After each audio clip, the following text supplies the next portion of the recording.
ममता राज्यामध्ये कशा पद्धतीनं महिला सुरक्षित नाही हे वारंवार सिद्ध झालेलं आहे। कोलकातामधील एका मेडिकल कॉलेजमध्ये एका विद्यार्थिनीची त्या ठिकाणी तिची हत्या करण्यात येते, तिच्यावर बलात्कार करण्यात येतो आणि कोणत्याही स्वरूपाची कार्यवाही ही सरकार म्हणून केली जात नाही। प्रशासनाकडून एका मुलीची कशा पद्धतीने हत्या केली जाते हा आज ऐरणीवरती आलेला प्रश्न आहे। त्याच्यामुळे शिक्षण घेणाऱ्या मुलींच्या मनामध्ये आज देखील प्रश्न निर्माण झालाय की कोलकाता सारख्या राज्यामध्ये शिक्षण घ्यायचं की नाही।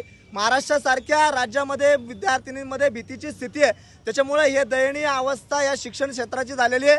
त्यामुळे कोलकातामधील जी घटना आहे याचा निषेध नोंदवण्यासाठी आज अखिल भारतीय विद्यार्थी परिषद म्हणून बीजे मेडिकलच्या बाहेर आज सर्व विद्यार्थी कार्यकर्ते या ठिकाणी विद्यार्थी मेडिकलचे विद्यार्थी जमलेले आहेत। एबीव्हीपी कायमच विद्यार्थ्यांसाठी मैदानामध्ये असते। एबीव्हीपीने कायमच विद्यार्थ्यांची भूमिका घेतलेली आहे। ज्यावेळी बिहारमध्ये घटना झाली त्यावेळी देखील आम्ही निषेध नोंदवलेला आहे आणि राज्यामध्ये महाराष्ट्रात जर उद्या देशामध्ये कुठेही विद्यार्थ्यांवरती विद्यार्थिनींवरती अत्याचाराची घटना घडू दे एबीव्हीपी म्हणून कायम आम्ही त्याचा विरोध करत राहू।